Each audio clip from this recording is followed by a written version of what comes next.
बंधन और मोक्ष का विवेचन, शिव पूजा का उपदेश, लिंग आदि में शिव पूजन का विधान, भस्म के स्वरूप का निरूपण और महत्व, शिव एवं गुरु शब्द की व्युत्पत्ति तथा शिव के भस्म धारण का रहस्य।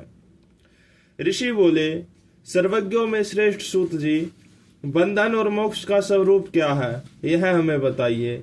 सूत जी ने कहा, महर्षियों, मैं बंधन और मोक्ष का स्वरूप तथा मोक्ष के उपाय का वर्णन करूंगा, तुम लोग आदर पूर्वक सुनो। जो प्रकृति आदि 8 बंधनों से बंधा हुआ है वह जीव बद्ध कहलाता है, और जो उन 8 बंधनों से छूटा हुआ है उसे मुक्त कहते हैं। प्रकृति आदि को वश में कर लेना मोक्ष कहलाता है। बंधन आगंतुक है और मोक्ष स्वतः सिद्ध है। बद्ध जीव जब बंधन से मुक्त हो जाता है तब उसे मुक्त जीव कहते हैं। प्रकृति, बुद्धि, महतत्व, त्रिगुणात्मक अहंकार और 5 तन्मात्राएं, इन्हें ज्ञानी पुरुष प्रकट्या घष्टक मानते हैं। प्रकृति आदि 8 तत्वों के समूह से देह की उत्पत्ति हुई है। देह से कर्म उत्पन्न होता है और फिर कर्म से नूतन देह की उत्पत्ति होती है। इस प्रकार बारंबार जन्म और कर्म होते रहते हैं। शरीर को स्थूल, सूक्ष्म और कारण के भेद से 3 प्रकार का जानना चाहिए। स्थूल शरीर जागृत अवस्था में व्यापार करने वाला, सूक्ष्म शरीर जागृत और स्वप्न अवस्थाओं में इंद्रिया भोग प्रदान करने वाला, तथा कारण शरीर सुषुप्तावस्था में आत्मनाद की अनुभूति करने वाला कहा गया है। जीव को उसके प्रारब्ध कर्मानुसार सुख दुख प्राप्त होते हैं। वह अपने पुण्य कर्मों के फलस्वरूप सुख और पाप कर्मों के फलस्वरूप दुख का उपभोग करता है। अतः कर्म पाश से बंधा हुआ है। जीव अपने त्रिविध शरीर से होने वाले शुभाशुभ कर्मों द्वारा सदा चक्र की भांति बारंबार घुमाया जाता है। इस चक्रवत भ्रमण की निवृत्ति के लिए चक्रकर्ता का सत्वन एवं आराधना करना चाहिए। प्रकृति आदि जो 8 पाश बतलाए गए हैं उनका समुदाय ही महाचक्र है, और जो प्रकृति से परे हैं वे परमात्मा शिव है। भगवान महेश्वर ही प्रकृति आदि महाचक्र के करता है, क्योंकि वे प्रकृति से परे हैं। जैसे बकायन नामक वृक्ष का थाला जल को पीता और उगलता है, उसी प्रकार शिव प्रकृति आदि को अपने वश में करके उस पर शासन करते हैं। उन्होंने सबको वश में कर लिया है, इसलिए वे शिव कहे गए हैं। शिव ही सर्वज्ञ, परिपूर्ण तथा निष्प्रिय है। सर्वज्ञता, तृप्ति, अनादि बोध, स्वतंत्रता, नित्य अलुप्त शक्ति से संयुक्त होना और अपने भीतर अनंत शक्तियों को धारण करना, महेश्वर के इन 6 प्रकार के मानसिक ऐश्वर्यों को केवल वेद जानता है। अतः भगवान शिव के अनुग्रह से ही प्रकृति आदि 8 तत्व वश में होते हैं। भगवान शिव का कृपा प्रसाद प्राप्त करने के लिए उन्हीं का पूजन करना चाहिए। यदि कहे शिव तो परिपूर्ण है, निष्प्रह है, उनकी पूजा कैसे हो सकती है, तो इसका उत्तर यह है कि भगवान शिव के उद्देश्य से उनकी प्रसन्नता के लिए किया हुआ सत्कर्म उनके कृपा प्रसाद को प्राप्त कराने वाला होता है। शिवलिंग में शिव की प्रतिमा में तथा शिव भक्त जनों में शिव की भावना करके उसकी प्रसन्नता के लिए पूजा करनी चाहिए। वह पूजन शरीर से, मन से, वाणी से और धन से भी किया जा सकता है। उस पूजा से महेश्वर शिव जो प्रकृति से परे है पूजा का पर विशेष कृपा करते हैं, और उनका वह कृपा प्रसाद सत्य होता है। शिव की कृपा से कर्म आदि सभी बंधन अपने वश में हो जाते हैं। कर्म से लेकर प्रकृति पर्यंत सब कुछ सब वश में हो जाता है, तब वह जीव मुक्त कहलाता है और स्वात्मा राम स्वरूप से विराजमान होता है। परमेश्वर शिव की कृपा से जब कर्म जनित शरीर अपने वश में हो जाता है तब भगवान शिव के लोक में निवास का सौभाग्य प्राप्त होता है। इसी को सालोक्य मुक्ति कहते हैं। जब तन्मात्राएं वश में हो जाती हैं तब जीव जगदम्बा सहित शिव का सामीप्य प्राप्त कर लेता है। यह सामीप्य मुक्ति है। उसके आयुध आदि और क्रिया आदि सब कुछ भगवान शिव के समान हो जाते हैं। भगवान का महाप्रसाद प्राप्त होने पर बुद्धि भी वश में हो जाती है। बुद्धि प्रकृति का कार्य है, उसका वश में होना सृष्टि मुक्ति कहा गया है। पुनः भगवान का महान अनुग्रह प्राप्त होने पर प्रकृति वश में हो जाएगी। इस समय भगवान शिव का मानसिक ऐश्वर्य बिना यत्न के ही प्राप्त हो जाएगा। सर्वज्ञता और तृप्ति आदि जो शिव के ऐश्वर्य है उन्हें पाकर मुक्त पुरुष अपने आत्मा में ही विराजमान होता है।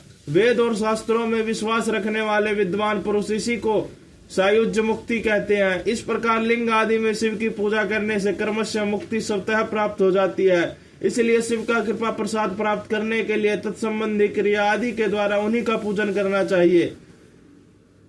शिव क्रिया, शिव तप, शिव मंत्र जप, शिव ज्ञान और शिव ध्यान के लिए सदा उत्तरोत्तर अभ्यास बढ़ाना चाहिए। प्रतिदिन प्रातः काल से रात को सोते समय तक और जन्म काल से मृत्यु पर्यंत सारा समय भगवान शिव के चिंतन में ही बिताना चाहिए। सद्योजात आदि मंत्रों तथा नाना प्रकार के पुष्पों से जो शिव की पूजा करता है वह शिव को ही प्राप्त होगा। ऋषि बोले, उत्तम व्रत का पालन करने वाले सूत जी, लिंग आदि में शिव जी की पूजा का क्या विधान है, यह हमें बताइए। सूत जी ने कहा, द्विजो, मैं लिंगों को के कर्मा का यथावत वर्णन कर रहा हूं, तुम सब लोग सुनो। वह प्रणव ही समस्त अभिष्ट वस्तुओं को देने वाला प्रथम लिंग है। उसे सूक्ष्म पर्ण रूप समझो। सूक्ष्म लिंग निष्कल होता है और स्थूल लिंग सकल। पंचाक्षर मंत्र को ही स्थूल लिंग कहते हैं और उन दोनों प्रकारों के लिंगों का पूजन तप कहलाता है। वे दोनों ही लिंग साक्षात मोक्ष देने वाले हैं। पुरुष लिंग और प्रकृति लिंग के रूप में बहुत से लिंग हैं। उन्हें भगवान शिव ही विस्तार पूर्वक बता सकते हैं, दूसरा कोई नहीं जानता। पृथ्वी के विकार जो लिंग ज्ञात उनको मैं तुम्हें बता रहा हूं। उनमें स्वयंभू लिंग प्रथम है, दूसरा बिंदु लिंग, तीसरा प्रतिष्ठित लिंग, चौथा चर लिंग और पांचवा गुरु लिंग है। देव ऋषियों की तपस्या से संतुष्ट हो उनके समीप प्रकट होने के पृथ्वी के अंतर्गत बीज रूप से व्याप्त हुए भगवान शिव वृक्षों के अंकुर की भांति भूमि को भेद कर नाद लिंग के रूप में व्यक्त हो जाते हैं। वे स्वतः व्यक्त हुए शिव ही स्वयं प्रकट होने के कारण स्वयंभू नाम धारण करते हैं। ज्ञानी जन उन्हें स्वयंभू लिंग के रूप में जानते हैं। उस स्वयंभू लिंग की पूजा से उपासक का ज्ञान स्वयं ही बढ़ने लगता है। सोने चांदी आदि के पत्र पर, भूमि पर अथवा वेदी पर अपने हाथ से लिखित जो शुद्ध प्रणव मंत्र रूप लिंग है उसमें तथा मंत्र लिंग का आलेखन करके उसमें भगवान शिव की प्रतिष्ठा और आवाहन करे। ऐसा बिंदु नाद मय लिंग स्थावर और जंगम दोनों ही प्रकार का होता है। इसमें शिव का दर्शन भावनामय ही है, ऐसा निसंदेह कहा जा सकता है। जिसको जहाँ भगवान शंकर के प्रकट होने का विश्वास हो उसके लिए वही प्रकट होकर वे अभिष्ट फल देने वाला होता है। अपने हाथ से लिखे हुए यंत्र में अथवा अकृत्रिम स्थावर आदि में भगवान शिव का आह्वान करके 16 उपचारों से उनकी पूजा करे। ऐसा करने से साधक स्वयं ही ऐश्वर्य को प्राप्त कर लेता है और इस साधन के अभ्यास से उसको ज्ञान ही होता है। देवताओं और ऋषियों ने आत्म सिद्धि के लिए अपने हाथ से वैदिक मंत्रों के उच्चारण पूर्वक शुद्ध मंडल में शुद्ध भावना द्वारा जिस उत्तम शिवलिंग की स्थापना की है उसे पुरुष लिंग कहते हैं तथा वही प्रतिष्ठित लिंग कहलाता है। उस लिंग की पूजा करने से सदा पुरुष ऐश्वर्य की प्राप्ति होती है। महान ब्राह्मण और महाधनी राजा किसी कारीगर से शिवलिंग का निर्माण कराकर जो मंत्र पूर्वक उसकी स्थापना करते हैं उनके द्वारा स्थापित हुआ वह लिंग भी प्रतिष्ठित लिंग कहलाता है, किंतु वह प्राकृतिक लिंग है, इसलिए प्राकृत ऐश्वर्य भोगों को देने वाला है। जो शक्तिशाली और नित्य होता है उसे पुरुष कहते हैं तथा जो दुर्बल और अनित्य होता है वह प्राकृत कहलाता है। लिंग नाभि, जीवा, नासाग्रभाग और शिखा के कर्म से कटी, हृदय और मस्तक तीनों स्थानों में जो लिंग की भावना की गई है उस आध्यात्मिक लिंग को ही चरलिंग कहते हैं। पर्वत को पुरुष लिंग बताया गया और भूतल को विद्वान पुरुष प्रकृत लिंग मानते हैं। वृक्ष आदि को पुरुष लिंग जानना चाहिए और गुल्म आदि को प्रकृति लिंग, साठी नामक धान्य को प्रकृति लिंग समझना चाहिए और शाली, अगहनी एवं गेहूं को पुरुष लिंग, अणिमा आदि 8 सिद्धियों को देने वाले जो ऐश्वर्य है उसे पुरुष ऐश्वर्य जानना चाहिए। सुंदर स्त्री तथा धनादि विषयों का आस्तिक पुरुष प्राकृत ऐश्वर्य कहते हैं। चल लिंगों में सबसे प्रथम रसलिंग का वर्णन किया जाता है। रसलिंग ब्राह्मणों को उनकी सारी अभिष्ट वस्तुओं को देने वाला है। शुभ कारक बाणलिंग क्षत्रियों को महान राज्य की प्राप्ति करने वाला है। स्वर्णलिंग वैश्यों को महाधनपति का पद प्रदान करने वाला है तथा सुंदर शिवलिंग शूद्रों को महाशुद्धि देने वाला है। सफ्टिकमय लिंग का बाणलिंग सब लोगों को उनकी समस्त कामनाएं प्रदान करते हैं। अपना न हो तो दूसरे के सफ्टिक या बाणलिंग भी पूजा के लिए निषिद्ध नहीं है। स्त्रियों विशेषतः सद्भाव के लिए पार्थिव लिंग की पूजा का विधान है। प्रवृत्ति मार्ग में स्थित विधवाओं के लिए सफ्टिक लिंग की पूजा बताई गई है। परंतु विरक्त विधवाओं के लिए रसलिंग की पूजा को ही श्रेष्ठ कहा गया है। उत्तम व्रत का पालन करने वाले महर्षियों बचपन में, जवानी में और बुढ़ापे में भी शुद्ध स्फटिक में शिवलिंग का पूजन स्त्रियों को समस्त भोग प्रदान करने वाला है। ग्रासक्त स्त्रियों के लिए पीठ पूजा भूतल संपूर्ण विष्ट को देने वाली है। प्रवृत्ति मार्ग में चलने वाला पुरुष सुपात्र गुरु के सहयोग से ही समस्त पूजा क्रम संपन्न करे। इष्ट देवता का अभिषेक करने के पश्चात अगहनी के चावल से बने हुए खीर आदि पकवानों द्वारा नैवेद्य अर्पण करे। पूजा के अंत में शिवलिंग को संपुट में पधराकर घर के भीतर पृथक रख दे। जो नृत्य मार्गी पुरुष है उनके लिए हाथ पर ही शिवलिंग का पूजा का विधान है। उन्हें भिक्षा दे से प्राप्त हुए अपने भोजन को ही नैवेद्य रूप में निवेदित करना चाहिए। निर्वृत्त पुरुषों के लिए सूक्ष्म लिंग ही श्रेष्ठ बताया जाता है। वे विभूति के द्वारा पूजन करें और विभूति को ही नैवेद्य रूप से निवेदित भी करे। पूजा करके उस लिंग को सदा अपने मस्तक पर धारण करे। विभूति 3 प्रकार की बताई गई है, लोकागजनित, वेदागजनित और शिवागजनित। लोकागजनित या लौकिक भस्मों को द्रव्यों की शुद्धि के लिए लाकर रखे। मिट्टी, लकड़ी और लोहे पात्रों की, धान्यों की, तिल आदि द्रव्यों की, वस्त्र आदि की तथा प्योरसित वस्तुओं के भस्म से शुद्धि होती है। कुत्ते आदि से दूषित हुए पत्रों की भी भस्म से ही शुद्धि मानी गई है। वस्तु विशेष की शुद्धि के लिए यथा योग्य सजल अथवा निर्जल भस्म का उपयोग करना चाहिए। वेदाग जनित जो भस्म है उसको उन वैदिक कर्मों के अंत में धारण करना चाहिए। मंत्र और क्रिया से जनित जो होम कर्म है वह अग्नि में भस्म का रूप धारण करना। उस भस्म को धारण करने से वह कर्म आत्माओं में आरोपित हो जाता है। अघोर मूर्तिधारी शिव का जो अपना मंत्र है उसे पढ़कर बोल की लकड़ी को जलाए। उस मंत्र से अभिमंत्रित अग्नि को शिवाग्नि कहा गया है। उसके द्वारा जले हुए काष्ठ का जो भस्म है वह शिवागजनित है। कपिला गाय के गोबर अथवा गाय मात्र के गोबर को तथा शमी, पीपल, पलाश, बड़, अमलतास और बैर इनकी लकड़ियों को शिवाग्नि से जलाए, वह शुद्ध भस्म शिवागजनित माना गया है। अथवा कुश की अग्नि में शिव मंत्र के उच्चारण पूर्वक काष्ठ को जलाए, फिर उस भस्म को कपड़े से अच्छी तरह छानकर नए घड़े में भरकर रख दे। उसे समय समय पर अपनी कांति या शोभा की वृद्धि के लिए धारण करे। ऐसा करने वाला पुरुष सम्मानित एवं पूजित होता है।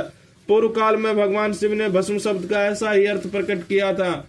जैसे राजा अपने राज्य में सारभूत को ग्रहण करता है, जैसे मनुष्य सरस्य शस्य आदि को जलाकर रांधकर उसका सार ग्रहण करता है, तथा जैसे जठरना नल नाना प्रकार के भक्ष्य भोज्य आदि पदार्थों का भारी मात्रा में ग्रहण करके जलाकर सारतर वस्तु ग्रहण करता है, उस सारतर वस्तु से शवदेह पोषण करता है, उसी प्रकार प्रपंच करता परमेश्वर शिव ने भी अपने में आद्य रूप से विद्यमान प्रपंच को जलाकर भस्म रूप से उसके सार तत्व को ग्रहण किया है। प्रपंच को दग्ध करके शिव ने उसके भस्म को अपने शरीर में लगाया है। राख भभूत पोतने के बहाने जगत के सार को ही ग्रहण किया है। अपने शरीर में अपने लिए रत्न स्वरूप भस्म को इस प्रकार स्थापित किया है। आकाश के सार तत्व से केश, वायु के सार तत्व से मुख, अग्नि के सार तत्व से हृदय, जल के सार तत्व से कटिभाग और पृथ्वी के सार भग से घुटनों को धारण किया है। इसी तरह उनके सारे अंग विभिन्न वस्तुओं के सार रूप है। महेश्वर ने अपने ललाट में तिलक रूप से जो त्रिपुंड धारण किया है वह ब्रह्मा, विष्णु और रुद्र का सार तत्व है। वे इन सब वस्तुओं को जगत के अभ्युदय का हेतु मानते हैं। इन भगवान शिव ने ही प्रपंच के सार सर्वस्व को अपने वश में किया है, अतः इन्हें अपने वश में करने वाला दूसरा कोई नहीं है। जैसे समस्त मृगों का हिंसक मृग सिंह कहलाता है और उसकी हिंसा करने वाला दूसरा कोई मृग नहीं है, अतः उसे सिंह कहा गया है। साकार का अर्थ है नित्य सुख एवं आनंद, इकार का अर्थ है पुरुष का और वकार का अर्थ है अमृत स्वरूपा शक्ति। इन सब का सम्मिलित रूप ही शिव कहलाता है। अतः इस रूप में भगवान शिव को अपना आत्मा मानकर उनकी पूजा करनी चाहिए। अतः पहले अपने अंगों में भस्म मले, फिर ललाट में उत्तम त्रिपुंड धारण करे। पूजा काल में सजल भस्म का उपयोग होता है और शिव द्रव्य शुद्धि के लिए निर्जल भस्म का। गुणातीत परम शिव राजस आदि स्वीकार गुणों का अवरोध करते हैं, दूर हटाते हैं, इसलिए वे सब गुरु कृपा का आश्रय लेकर स्थित गुरु विश्वासी शिष्यों के तीनों गुणों पहले दूर करके फिर उन्हें शिव तत्व का बोध कराते हैं, इसलिए गुरु कहलाते हैं। गुरु जी की पूजा परमात्मा शिव की ही पूजा है। गुरु के उपयोग से बचा हुआ सारा पदार्थ आत्म शुद्धि द्वारा करने वाला होता है। गुरु की आज्ञा के बिना उपयोग में लाया हुआ सब कुछ वैसा ही है जैसे चोर चोरी करके लाई हुई वस्तु का उपयोग करता है। गुरु से भी विशेष ज्ञानवान पुरुष मिल जाए तो उसे भी यत्न पूर्वक गुरु बना लेना चाहिए। ज्ञान रूपी बंधन से छूटना ही जीव मात्र के लिए साध्य पुरुषार्थ है। अतः जो विशेष ज्ञानवान है वही जीव को उस बंधन से छुड़ा सकता है। जन्म और मरण रूप द्वंद्वों का भगवान शिव की माया ने नहीं अर्पित किया है। जो इन दोनों को शिव माया को ही अर्पित कर देता है वह फिर शरीर के बंधन में नहीं पड़ता। जब तक शरीर रहता है तब तक जो क्रिया के ही अधीन है वह जीवबद्ध कहलाता है। स्थूल सूक्ष्म और कारण तीनों शरीर को वश में कर लेने पर जीव का मोक्ष हो जाता है, ऐसा ज्ञानी पुरुष को कथन है।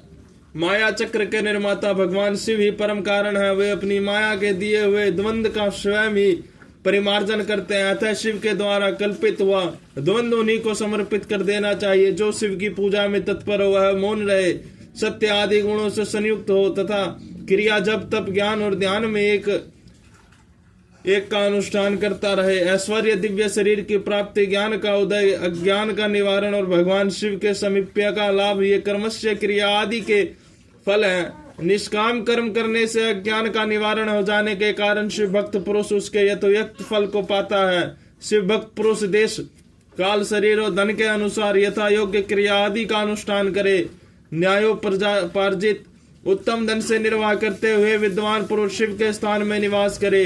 जीव हिंसा आदि से रहित और अत्यंत कलेश शून्य जीवन बिताते हुए पंचाक्षर मंत्र के जप से अभिमंत्रित अन्न को जल को